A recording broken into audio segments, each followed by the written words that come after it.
So welcome everybody. Today the webinar is going to be on a day in the life of. So we are chatting with a couple cybersecurity professionals to see what they're doing in their daily lives. So without further ado, I will hand it over to Andy to go ahead and give us the BCI introduction. Andy? Hey everybody, and welcome to the BASE Cybersecurity Institute's webinar series. BCI was founded in honor of Rebecca Bass, who's an internationally known security technology expert and author.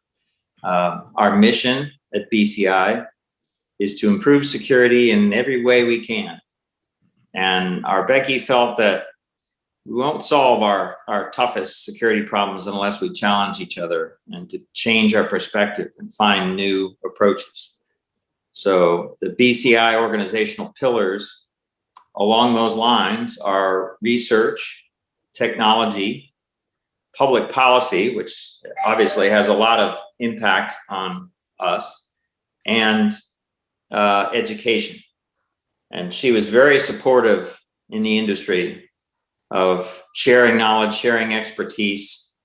And so that's exactly what we'll do today. So today's discussions will be with three excellent security professionals sharing their unique perspectives on their day-to-day jobs. And with that, I'll hand it over to Mark. Thank you, Andy. Welcome, and I'm happy you're all here. In the 1930s, we had a new technology that arrived in the United States. It was the affordable V8 engine by Ford. And what it made possible was for bank robbers to rob a bank in one town and get in a car and speed away and be across the state line before the police could get organized, local police could get organized and get after them. And that produced a huge explosion in bank robberies. And of course, we had to figure out a way to respond to that. And over time, the response that developed was the Federal Bureau of Investigation, the FBI. We have a new technology revolution that we're in the middle of right now in cyber, and it's created a huge explosion in cyber crime. And we're still trying to figure out how to get organized around it. My wife reads mystery novels, and she gave me a mystery novel this week that's kind of interesting. It's First Case is the name of the novel by James Patterson. And the protagonist is a young woman who becomes an intern at the FBI and works as a forensic analyst, a cybersecurity forensic analyst. Now, this is particularly interesting. Of course, in a mystery novel, it's got all of the normal stuff that got to go in a mystery novel. But it's interesting that we're beginning to look at how can we do, what do we have to do and how can we protect ourselves? And one of the things that has emerged is a whole new kind of skill set in cybersecurity operations. In the last 18 months in our webinar series, we've talked about tool sets and technology and policy and organizations and how we can respond and what we can do better. But we really haven't talked about where the rubber meets the road, the people who are responsible for actually trying to prevent intrusions and from finding them and fixing them when they happen. So today we're very lucky. We have three people who spend their entire time at that juncture between the rubber and the road. And I would like each of them to introduce themselves first. Dorian, would you tell us your name and title? Good afternoon. My name is Dorian James. I'm the manager of security operations for Security on Demand. And Security on Demand is a managed security service provider. Yes, it is. Okay, we'll talk about that, what that means in a little bit. Samira, would you tell us your name and your title and company? Yeah, sure. My name is Samira Pakmir. Currently, I'm an intelligence analyst at GroupSense. And GroupSense is in the business of? Digital risk protection. Thank you. Curtis? Yes, hello everyone. My name is Curtis McCormick. My current title is a SOC supervisor here at Security on Demand. Thank you. Okay, Dorian, take a couple minutes and tell us how you ended up in your current role. What was your path to get there? All right, so just brief wave top. I spent 20 years in the Marine Corps, and part of that career was protecting embassies. And I was exposed to the different departments, the different organizations within the State Department. And one of the, you asked us questions, what do you want to be when you grow up? With my second career, I wanted to be an information management officer within the State Department. And to do that, I needed to get some additional education through, I already had a degree, but I got a couple of different cyber certs, a couple of different courses. And I needed experience as I was going through the interview process, the application process. And I ended up at Security on Demand, and I've been here ever since. I've enjoyed it. I enjoy the job. I enjoy the team. So, life changes, goals change, and like I said, here I am. So you kind of grew into the job. It's not like you got out of high school and somebody said, "Oh, here's this program, and you just take this and you go through these courses, and then you get this certificate or degree, and then you become this." You're the field that all three of you are working in is evolving and emerging, and so you're kind of making it up and learning and creating it as you go. Absolutely. That's interesting. Samira, tell us a little bit about your journey. Sure. My journey actually was kind of set up through my academic path. So during my undergraduate studies, I focused on global security and justice specifically. So I was actually really interested in diplomacy and kind of conflict resolution. So from there, I knew I wanted to do something related to security, but I didn't know what that job would look like. So I actually just decided right after graduation to just do a graduate program specifically in security studies. And the way my program was built was that I could focus on a variety of different aspects of security, for example, military security or just general international security. So I actually took the route of technology. And it was very interesting because I took this first course for my first semester, an elective. It was on biotechnology. It wasn't required. I just thought it sounded really interesting. And from that course, I realized that the intersection of technology and security is super interesting to me. And from there, I actually took a bunch of courses on cybersecurity just to develop my technical skills and kind of the geopolitical understanding, because I was so interested in that diplomacy, conflict resolution aspect. And then just taking on different cyber courses, I realized I really enjoyed it. And so I kind of right after graduation, I just came across this job working in intelligence and cybersecurity. So that's how I ended up here. Very interesting. Curtis, would you tell us a little bit about tell us what your title is and a little bit about how you got there? Yeah, so my current title is Security Operations Center Supervisor. So we work with Dorian quite a bit here, overseeing the day-to-day operations of the Security Operations Center here, and then dealing with various clients. My story is a little bit different. I worked completely outside of this industry for well over a decade. I worked in the casino industry before this, and that kind of got a little bit old on me, and I was looking for something new. I love to learn. And so I went to school back full-time to learn IT, and the specialization was IT security. I don't think there even was such a thing as a cybersecurity degree at that time. So went to school, graduated, went to start learning to get some certifications. I got the basic Security Plus. I got brought on here at Security on Demand, and it's been, over 3 years already. And it's as much as a foundational learning there is available in schools, and I'm sure it's improving every year now. But you really don't have that firm grasp as to what actually happens until you're firmly involved in it on a day-to-day basis. So it's one of those things where you start working, and you have to have that ability to learn at a faster than normal pace if you really want to be able to be seen as a valuable asset within the company. So 3 years later, here I am. Well, this is wonderful. I'm going to ask each of you to talk a little bit about what you do in your day-to-day job.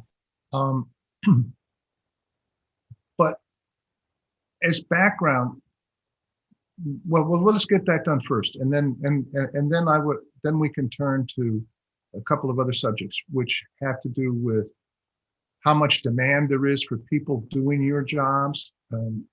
Right now, the industry as a whole says they can't find enough qualified people, and there's issues around burnout, and issues around how well your path prepared you for what you're in and how much you had to learn and figure it out and make it up as you started your jobs. But let's talk about what actually you do in a day-to-day basis. Dorian, would you like to start? Sure. So a day in the life of a SOC manager.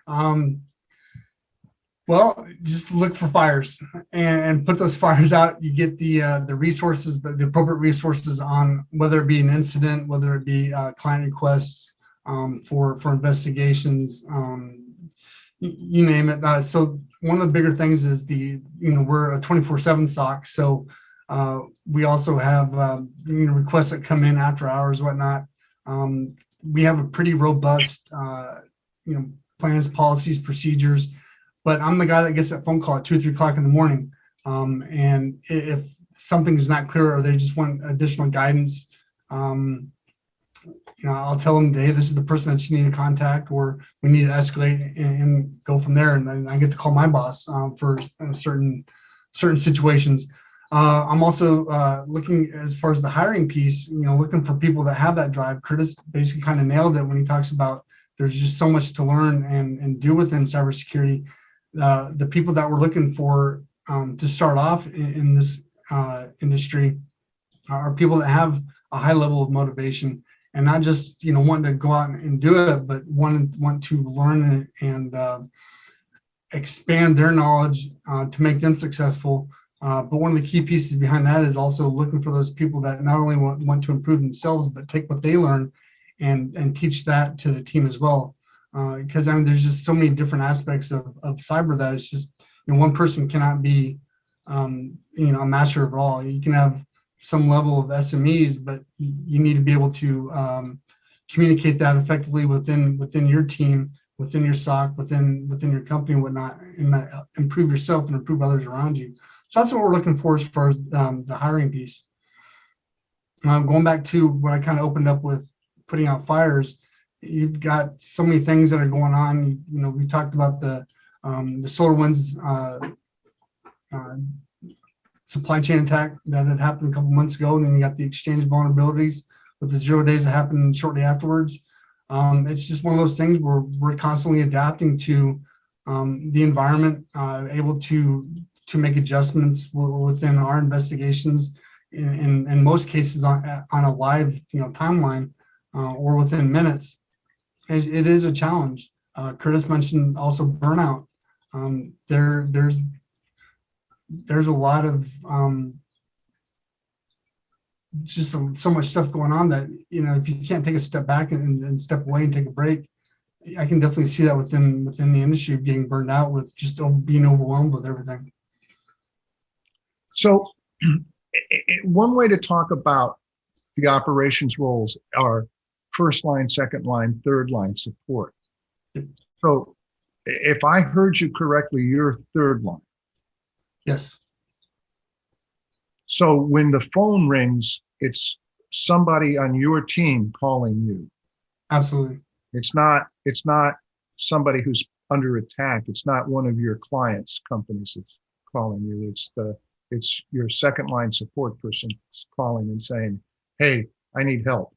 Correct. And then what you're trying to do is to build the team of first and second line people to work with the tools and to figure out when there's trouble and then to try to help figure out what to do about it. Correct. And not just build the team, but help and assisting, giving direction so we give the appropriate response to the situation. Great. Well, we're going to come back to that, Dorian. Thank you. Samira, tell us a little bit about what you do on a day-to-day basis? Sure. I guess in comparison to what Dorian does, rather operational, my position is more analytical. It's in my title. So I guess on a basic level, what I do every day is that I just try to focus on delivering intelligence to my clients, and intelligence that is relevant to them and that they can take some sort of action from that. We really strive to deliver intelligence that completely eliminates any of the white noise. We always try to tailor it to, okay, what's out there, looking at kind of a client's profile and what they really prioritize in terms of the intelligence they're looking at, in terms of what their digital assets are. So just kind of a very tailored focus for every organization group, whoever they are, that come to us. That's kind of like a high level. In terms of kind of my day-to-day, usually, like Dorian said, like kind of keeping up with the news, since everything is changing all the time. Trying to determine what's relevant for our clients. If there's something in the news, such as SolarWinds, like you said, more recently, like the pipeline hack and all that. So just keeping up to date on what's happening in the landscape out there. And just like normal everyday things that I would do is just coordinating with my client, communicating them on like a regular cadence, pretty much to just make sure we're on the same page and they are really liking the intelligence we send to them and that they know exactly what to do with it. And additionally, we also conduct investigations. So, if a client ever has something they want us to research, whether it's this new strain of malware or some suspicious phishing email they received, I'm here for them in that aspect. And more recently, I've actually been working a lot on ransomware. Right now, I'm crafting kind of a ransomware playbook.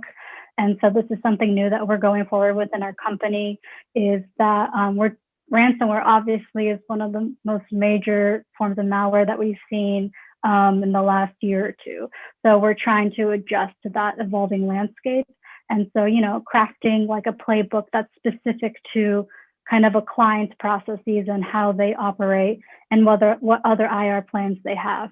So focus on ransomware is something new that I've been really interested in pursuing. But yeah, just delivering good old intelligence to clients.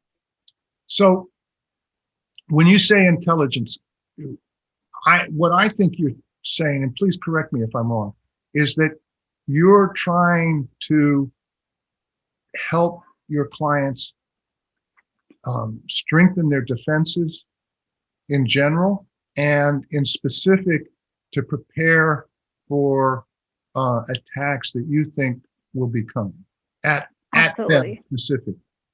Absolutely. So specifically, we monitor for any mentions of our clients, any new vulnerabilities that are found in products that we know that they may use. We do a lot of dark web monitoring as well, trying to see if there are any threats out there that the client may be interested in or is directly targeting a client as well. So it's not like you're reading the New York Times and trying to figure out what's going on.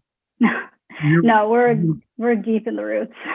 So when you say you're deep in the roots, can you talk a little bit about what the roots are in the dark web? And I don't want to take you into anywhere where you don't want to go, but to the extent you're comfortable, can you help people understand kind of what you're doing? Yeah, for example, in terms of the dark web, there are many forums out there, and these forums are filled with cyber criminals, talking about selling access to different networks, different company networks, cyber criminals that are leaking data from major breaches that we've been seeing, and that maybe a client could be affected by that certain type of breach. That's kind of dark web. Other kind of sources we look at are social media, for example, seeing if there are any, angry users out there that are directing threats towards a client. And other things that we do is we have our own proprietary software. It's called TraceLight. And basically, we kind of passively look at a client's sort of network and see if we can find any sort of vulnerabilities that they have, anything related to maybe data exposure, any exposed documents that we find on the web, any kind of maybe open S3 buckets that we find that contain those sensitive documents. So really, it's it's very holistic. It's kind of reaching in every single avenue that we can kind of find in different environments. So now in your ransomware work, Samira, Sure. the playbook, is the playbook what to do to prevent yourself from becoming a victim of ransomware, or is it what to do when you are and when you've discovered that you are now the victim of ransomware? So it's actually, it kind of starts from you've been hit by ransomware. And so then we go from there. The whole idea is to make it so productive that when you are hit, you can follow this guidebook to the best of your ability, you know, like providing like a decision matrix for executives, stakeholders, anyone that would be involved in such an attack. So we try to make it as easy as possible for our clients to act in the event that they are hit by ransomware. Do you want to talk at all about what you do with clients who have been hit by ransomware? What you personally do? Sure, yeah. Beyond the playbook and kind of readiness, we do negotiation services for our clients. And me as an intelligence analyst, how I support that service we provide is kind of working with the client to understand how they want to respond, you know, in what capacity they can respond, and providing research on any, if we know the ransomware actor, we try to provide all the research we can, any intelligence that we can find about the ransomware actor, about the situation at hand. And then, of course, carrying out the negotiation services if they would like to pursue that avenue. And additionally, payment transaction, if that's something else that they would like to pursue. And sort of where I also come into this kind of at the end, retroactively after the incident has occurred, then I will kind of create like a document going through exactly what happened and sort of analyzing little pieces of the situation that just offers them more intelligence, really. So I'm kind of like a support, I play a support role in that. Okay. So other people in your company are actually talking to the cyber criminals and yeah, we are. and trying to reach some kind of resolution that's satisfactory for your clients. Yeah, we always, again, like it's always tailored to the client's wishes and whatever they want to do. And we just provide that, you know, professional expertise and advice and services. But that's very different from what Dorian and Curtis are doing. Dorian and Curtis are working with the client and trying to prevent damage and to they're mitigating it. Yep. But they're not interacting with the cyber criminals anymore. Of course, I'm sure that Dorian and Curtis make use of threat intelligence information, but okay. So thank you, Samira. Sure. Curtis, tell us a little bit about what you do on a day-to-day basis. Yeah, so I would say I'm more aligned in the process of along with tier 1, 2, and 3. So I'm kind of in the middle of all of those, right? Whether it's helping tier 1, assisting in tier 2 needs, depending on the client. And you know, there's always the day-to-day activities where analysts need to sit there and monitor specific clients, monitor for health reasons, making sure everything looks good, data feeds coming in, as well as the threat hunting aspect for those specific clients as well. As much as you want to get most of that done, day-to-day for analyst team is very much reactive as well. So you never know what you might be walking into. You never know if you're going to be getting that phone call or email that comes in and says, hey, look, we've been breached. This is what's going on, or this is what's going on with us. We need help with this. So it's very much reactive on a day-to-day basis as well. You can plan out the day to the best of your ability, but what you cannot plan is for anything that's going to happen during that day. So it's just like Dorian kind of said, what fires are going on today? Where do we need to devote most of our efforts towards, and then start working towards those solutions with the clients themselves. So you work with a set of tools, Curtis. Yep. Talk to us a little bit about the tools and what you're trying to do with those tools. Yeah, so what we have is proprietary tools within our SOC, and those pertain to different feeds coming in from the clients, which we ingest all their log sources from, and that can differ from client to client. So we might be getting firewall logging from one client, and other clients we might be getting firewall logging along with domain controller logging, antivirus logging, so on and so forth.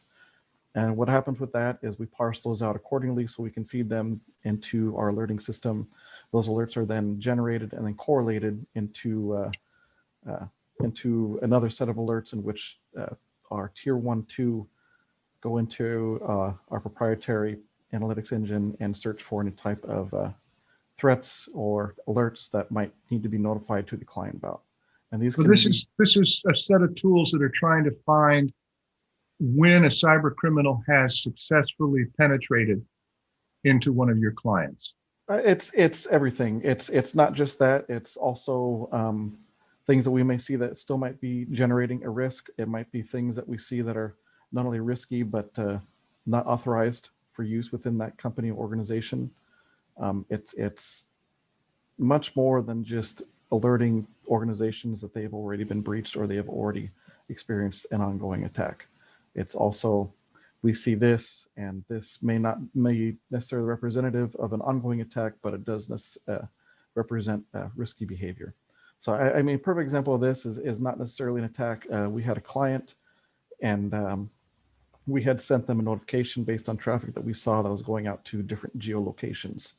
This particular client does not allow geolocations or traffic to specific geolocations such as Russia, China, and starting on this one day, they had a large outburst of traffic over an obscure port to multiple geolocations across the globe.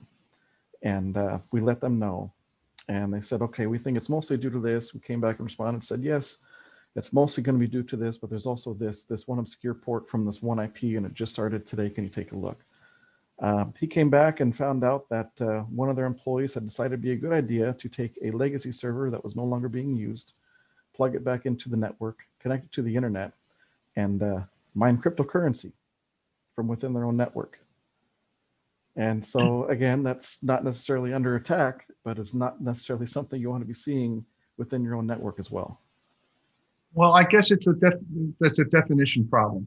Yeah. I consider any unauthorized use of an information system to be an attack. Yeah. If that's a definition, 100% yes. Yeah. So how long did it take you to, what was the timeline on that incident? This is all within about, from start to finish, I would say within 8 hours.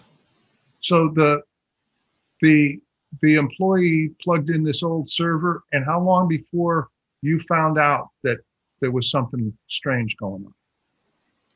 Within a 2 to 4 hour time frame, I believe. So it started generating multiple alerts. One of the alerts that we have is called a unsupervised anomaly detection. This flagged that activity because it is something that the system had never seen before occurring from within that client, from within that IP, just in general total. So it flagged it fairly high and said, this is not something that we've ever seen before. Take a look at it and go and investigate it. And sure enough, it's strange to say the least. And so once we notified the client came back because it was multiple logs, multiple traffic activity that we notified on with this, kind of highlighting that one specific activity. And that's when he went back and investigated and came back with those results. So when you notified the client, did the client have a separate network operations center, a separate computer operations center, or did they have just an integrated NOC? Who did you talk to? Did you talk to the CTO, the chief information officer? Who did you talk to? So in this particular instance, I believe it was the director of IT operations over there. So he is one of our main contacts. Operations. Yeah. Okay. So he was one of the main contacts for us for that specific client. Does he have a NOC underneath him? A network operations center? I should be clear on my terminology. Sorry. Yeah, that's fine. I am not sure. I believe they're a smaller company, a smaller team. So if they do, it may not be a full-blown NOC 24/7. Right. It may just be more of a director of IT with 5 to 10 employees underneath him total. Right.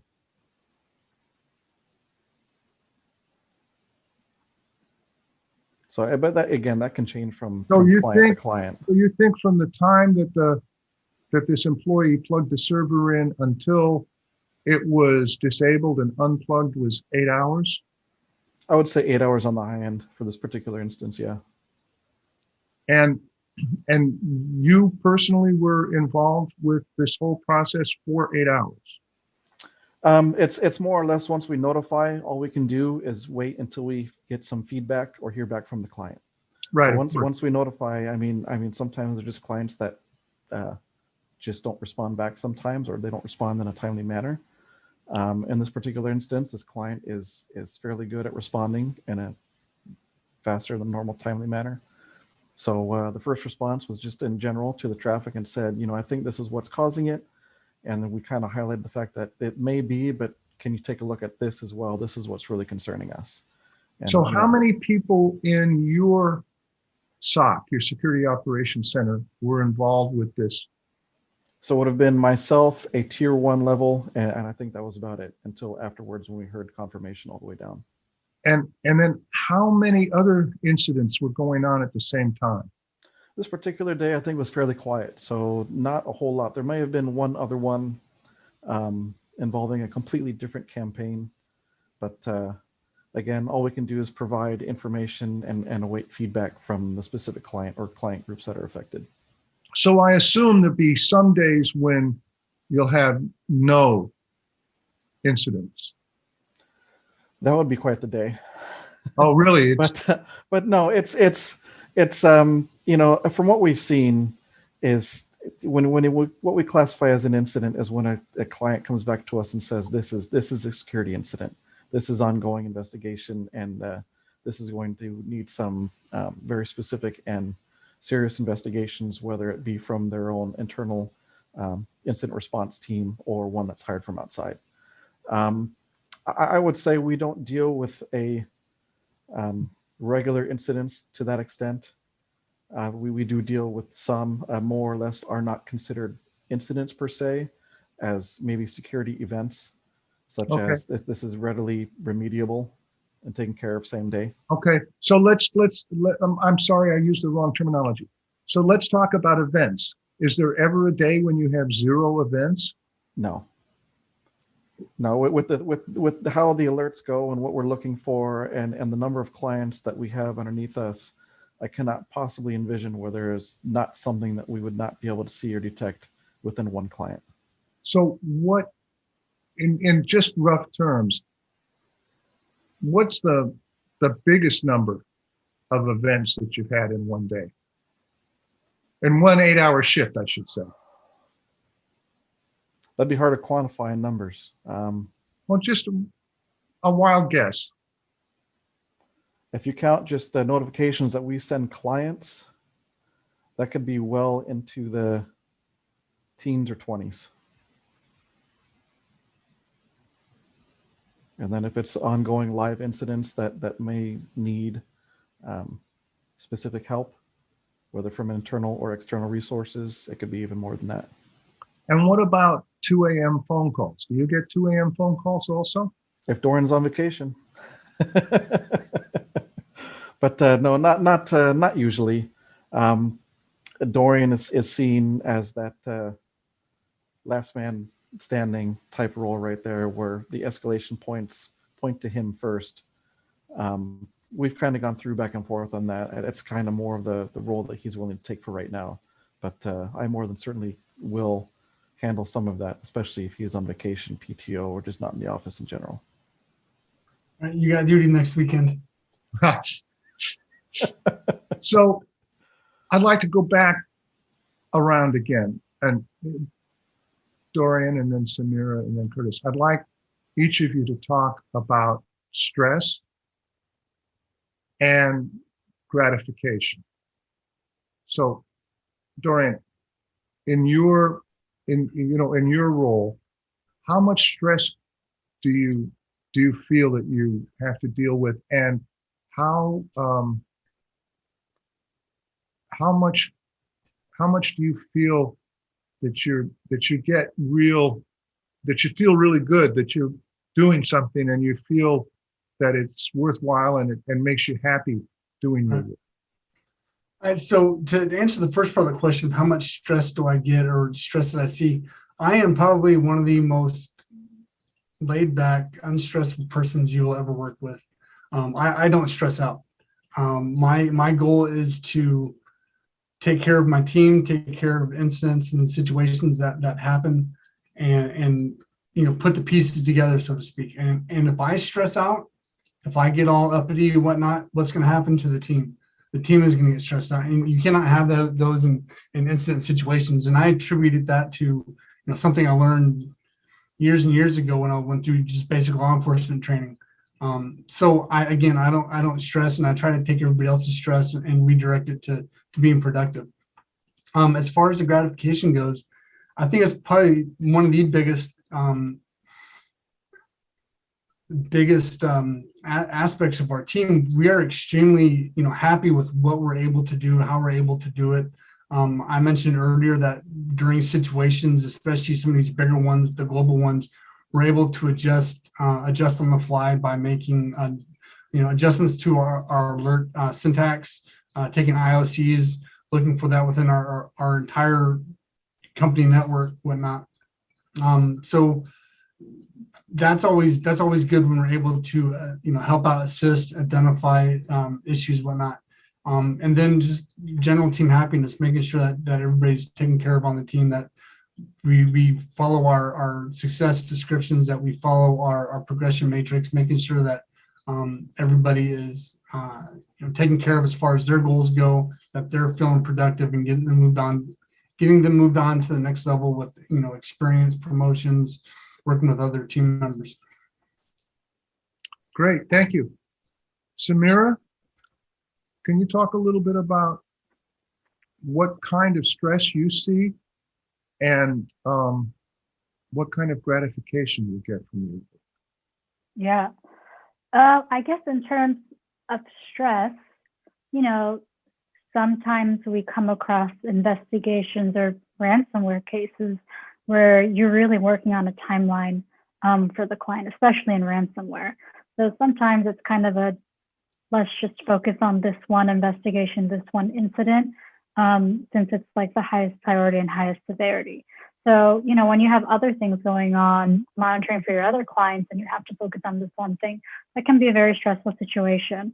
But luckily I have a great team, and, going to teamwork, kind of everyone on my analyst team knows what it's like to be in those stressful situations. And so we have a very good harmonious relationship with each other. So in the case where one of us is stressed, we have other analysts to go to that can help us out with whatever we're working on. And also, I guess, stress in the terms of that there's just so much information out there. And, kind of what I do is I monitor on a daily basis. So I will always forever have to keep monitoring, So it's it's hard to kind of take a break. And, if I find something for a client, I just have to keep looking for the next thing, right? So maybe that can be like a stressful scenario in my mind. But in terms of gratification, I really do enjoy it whenever we complete an investigation. I send over some intelligence that I discovered, and the client's happiness brings me happiness as well. So that's just a huge source of gratification for me. Yeah, that's the biggest one. Good. Curtis? Yeah, I would say I'm a little bit more like Dorian. It's when you're more of a supervisor leadership type role, any stress that you may have, if you project that or make that visible to the rest of the team, it's only going to make things or the work environment as a whole more stressful. I don't really feel like that I stress out very much. Now, there may be certain instances when certain things happen or occur, you get frustrated. I mean, frustration, I think, is going to be part of the business sometimes. But as far as stress, no, I not too much. If ever, it's not. I mean, I would think I would try to at least cover that aspect from the rest of the team if I ever do feel that kind of stress level. As far as gratification, absolutely love what I do. To be able to do what we do on a daily basis, to be able to assist our clients and what they need in order to adequately protect themselves, as well as take care and remediate of anything that we may have found. It's always great. I absolutely love what I do on a daily basis. Great. Kind of want to jump in right quick and Please. and answer one of the questions that had come in. Curtis and I are, we obviously work together. So let me go to this question first. It was, how do you find or train new cyber educated people to be good multitaskers and communicators? Now, So I can't get into the too many. This question comes from Thad Perry. Thad, thank you for typing this question in. Please go ahead. Gotcha. So as far as building the team goes, on average, it takes me about 3 to 4 weeks from start to finish for a candidate to initial interview, through resumes, questionnaires, multiple interviews. And we also do a work style assessment. And one of the things that I try to do is I try to keep the team balanced. And one of the reasons why, Curtis reminded me about this, he doesn't stress out much either. And so him and I are very low key, get the information, get the information back out, get the people assigned to where they need to go. So to kind of answer directly as far as multitaskers and communicators, I do use those work style assessments to find out what type of player that they're going to be, as far as individual, as far as a team player, how they do communicate with each other. When we do our interviews, we don't just ask generic type questions. We ask questions where we require candidates to provide examples. And if they don't provide a good example or to the answer, we ask them again to provide another example and not. And so if we are getting people that are very shallow in their answers, those to me are not strong candidates for people that I need on the team to be able to effectively communicate, to tell a story, to conduct an analysis and relay that information to the clients. So when Samira introduced herself, she talked about her educational journey and how there was, at part of her higher education, did focus on security issues. How do you relate, and when you're looking at people, Dorian? How do you balance what the educational system is doing now and what you need, and other factors? What is it that makes you say, oh, this is a good person, I want this person on my team? Is that question directed towards me? Yeah. Okay. So I was reading another question that was put on the panelist channel, so I got sidetracked a little bit. So what am I looking for as far as an education piece, or certificates, whatnot? I believe, as you had mentioned at the very beginning, that the industry kind of hasn't caught up. I shouldn't say the industry, the education piece has not caught up. I mean, there's plenty of institutions out there that have a master's degree in this, bachelor's degree in this. And the experience that I've had with interviewing candidates is that there's a lot of theoretical knowledge, but there's not a lot of practical application that's done within the courses. I mean, there might be some labs here or there, but a lot of it has been book reading, to include myself. I mean, when I was going through the information management information management, there was how to do SQL databases, how to work on an operating system, but there wasn't how to secure a network. There wasn't firewalls. There wasn't switches, whatnot. So what I'm looking for, though, and when it comes down to the hiring piece, is that drive. Are they going out and studying stuff on their own? Are they taking the free classes on Udemy or Cyber? Are they, reading books within the industry? Are they on panels within or clubs within their schools? So just general experiences like that. Tell me about your home network. Do you have some, a lab set up on your home network? Are you messing around? Just pieces like that shows that there's a drive to to make themselves better, not just sit there, read a book. Does that make sense? Yeah, good. Well, thank you. So, Curtis, Joel Holland has asked a question, and his question is, do you have to be a person that can handle stress to be successful in a cybersecurity operations role? Do you consider the environment to be fundamentally a high stress environment and a little chaotic, and that it requires somebody who doesn't get stressed out to be able to be effective? That's a good question.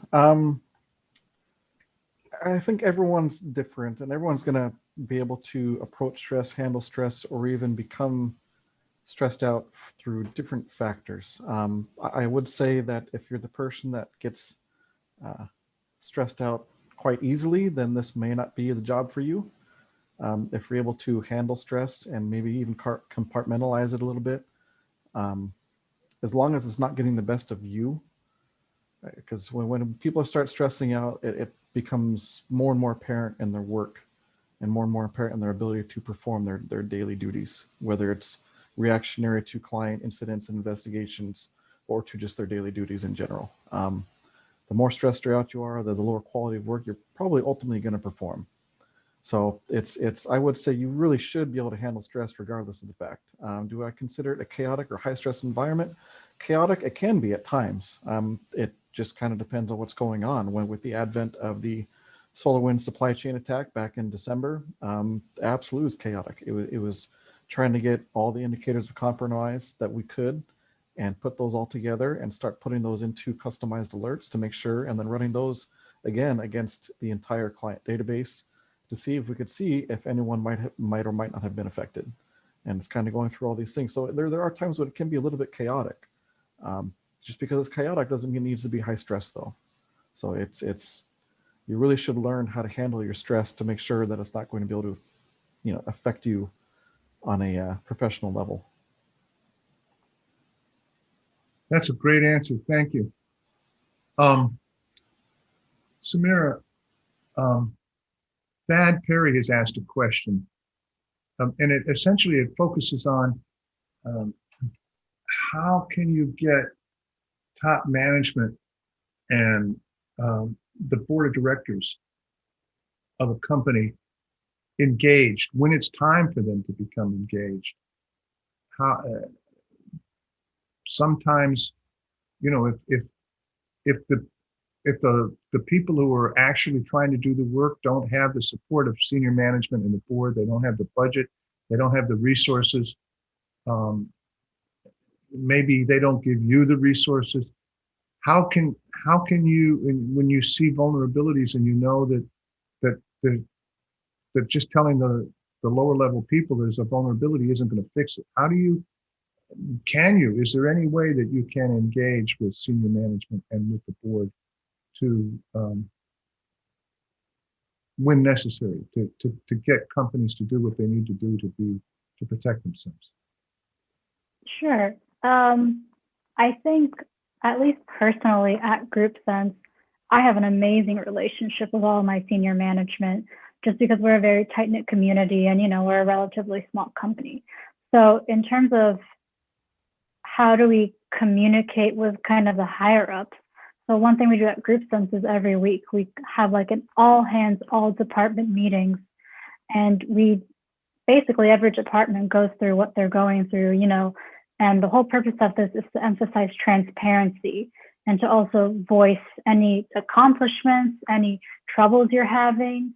It's just a really great, I guess, communication medium that you have when you want to voice those thoughts, those opinions you're having on whatever's happening, whether it's higher level or lower level, that's kind of having that issue and wanting the other part to listen.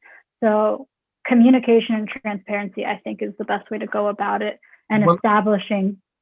That's really interesting. That's really interesting. Yeah. It ties into what Curtis was talking about, I think, too. In a way, that's a stress reducer, isn't it? definitely. I look forward to every time we have an all hands meeting, just because like I work on one team as an analyst, you know, like most of the time I'm always talking to the other analysts. But we have meetings here and there, and like particular our all hands meeting, where we can all come together and see how we can help each other. For example, if an analyst comes across a certain finding, then maybe marketing can take that finding and run with it and publish some sort of blog or white paper. And also maybe sales can go take that finding and go to prospective clients with it and, you know, show them this is relevant to you. And of course, the executives, you know, they just help us kind of see what the higher, bigger picture is behind all of that. So I think if you can establish like a very great kind of communication mechanisms between all the departments, then that would reduce stress entirely. And kind of like, it's also gratification in a way too. Like you're seeing yourself as a business and everyone else in your company work as a whole together. Well, that's great. And this is an unexpected answer, but sometimes the unexpected answers are the most valuable. I think what Thad Perry was trying to reference was the senior management and board of directors of your client companies. So you're typically your interface will be at the working level in your client companies. Mm-hmm. Do you have a way of helping those people get when they need it, get visibility to senior management and to the board to make sure that they have the resources they need to actually get the job done? Yeah, I think so.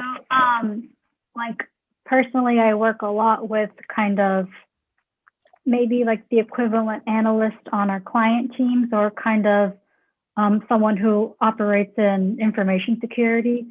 And generally it could be one person, it could be a whole team. Sometimes there are executive members such as CISOs that like to join in on our cadence calls and, you know, see what's going on, see how we're serving them, see how their team is kind of pursuing investigations and such. So I do see executives very interested in kind of what we do and trying to find ways, you know, to enhance all of our resources, to enhance the intelligence that we're delivering to them. If that answers that question. Oh yeah, that's great. Yeah. Okay, so I'm going to go around again, and I'm going to ask for some specific suggestions. If there's somebody in the audience who is interested in finding out more about a career in security operations, or interested in pursuing a career, or just trying to find out whether they would be suited to do this or whether it's interesting, what would you recommend that they do? How would you recommend they approach? And again, I'll start with you, Dorian. So my recommendations for getting into cybersecurity is you got to start off when if you don't have the bachelor's or master's whatnot in the industry, definitely start off with studying for a certificate. You know, CompTIA Security Plus is probably one of the base level ones to get in. I mean, you got your Net Plus as well that helps with networking and whatnot, but Security Plus is probably the base. Then you got your CYSA from there. But the biggest thing too is, you know, don't give up. You throw out your resumes and keep applying. And probably one of the biggest things that employers are looking for is the will and the drive to be successful, to learn, to apply that knowledge. You know, build a home lab. Tell a story of stuff that you want to break in your home lab, whether it be, you know, your firewall, your router, your modem, you know, whatnot. But just have that drive and have that desire to constantly learn, because you have to do that. You have to be doing, like Samira has said, you know, you catch up on their daily news. And that's one of the things that I encourage within my team as well. You can come in the morning, you know, spend a good 10, 15 minutes looking up cyber news. Get yourself kind of acquainted with what's going on with the day. And there's lots of good resources out for that, but just show that drive to improve, to learn, and be successful. Great. Samira? Yeah, I mean, I would just echo everything Dorian just said. You know, if you, I don't think you necessarily have to have a certificate to kind of enter the field. I don't personally, but I took those courses on cyber. You know, I took more than one. So, you know, highlighting those like in the process as you're applying to different jobs, because I did study a lot that was required for a Security Plus certificate, and I almost took it. But, you know, I felt like I already had all the information I needed and it wasn't required. It's not always required for a job, but it is recommended. But if you already have that knowledge, I think you're good to go. And, you know, just showing like your interest outside of it. For example, one of my coworkers, she has an entire blog on threat intelligence, which I think is really cool. You know, sometimes people, you can go do talks or webinars like this one. I'm sure there are opportunities out there for people. But yeah, just showing that you're interested in it and that you have some prior experience. And even if it's not cyber related, it could be cyber adjacent. For example, just maybe plain old open source intelligence, I think is really valuable if you want to go into cyber. More like technical skills that maybe aren't necessarily related to cyber, but maybe software, maybe you're really interested in cyber and you want to make that shift. So just showing that you're interested in the field in general of technology, I think you're good to go. Good. Well, thank you. Curtis?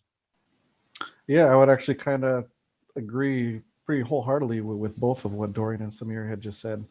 Although certificates aren't necessarily needed, they do show that you're at least willing to go down that route. The knowledge is something that nobody can force you to do that. So it's going to be up to that person individually to pursue that knowledge. This is something where some of the most successful people in this field are people that have a very strong passion for this particular field. It's not really considered by a lot of people as just your regular 9-to-5 job. This is their life. They live and breathe it inside of work, outside of work sometimes too. It's something that is always going to evolve as well. So you're never going to stop learning. If learning is not your thing, this may not be good for you because, you know, 3 months later, you're going to be left in the dust. It's something where as the industry continues to evolve, the threat landscape continues to evolve, technology continues to evolve, there's always going to be more that you have to learn, more that you have to become current on. So it's one of those things where you're never going to stop learning. You're never going to stop investigating and learning new things. It's just one of those things. If you're really interested, depending on, there's so many different specific niches in this industry as well. So doing something like OSINT, open source intelligence, is great. If you're a little bit more on the technology side, building that home lab and seeing what you can do for whether it's presenting some red team penetration skills or defending those skills using some open source tools on that end as well. So all those things can greatly increase your knowledge as well as have that great foundational knowledge to build on when you get hired somewhere. Great. Okay, so I'm going to throw everybody a curveball. I'm going to give you all homework. Would each of you write one paragraph summarizing what you just said about what your recommendations about what people who are interested in exploring the opportunity to work in cyber security operations should do to explore, to prepare, and maybe to enter? And then Haley, I would like you to gather the comments from the three panelists and put together a little piece that combines them all into one statement, and we'll put it up on the BCI website. Absolutely. I think that I didn't expect this to happen here. I think you guys did a really great job. You just carried us from what we started to think about for this webinar way beyond that. And I think it's really great. Thank you very much. And I'll turn it over to you now, Haley. Great. Yeah, I just wanted to echo kind of what Mark had just said, and thank you so much for all of that. guys, and thank you to everybody who attended today. So here's just a little bit about a sneak peek on what's to come. On June 9th, we do have a webinar on building resilience into cybersecurity. Just a note for everybody that we are going to be doing this webinar a little differently, and we will not be recording it. So if there is any interest at all, I do highly recommend registering, keeping an eye out for the emails to register, and attending that webinar live. And last but not least, next week for office hours, please come on down and join us on Zoom. We will be dedicating that time to discuss future ideas for BCI and what's to come. So yeah, thank you so much, everybody.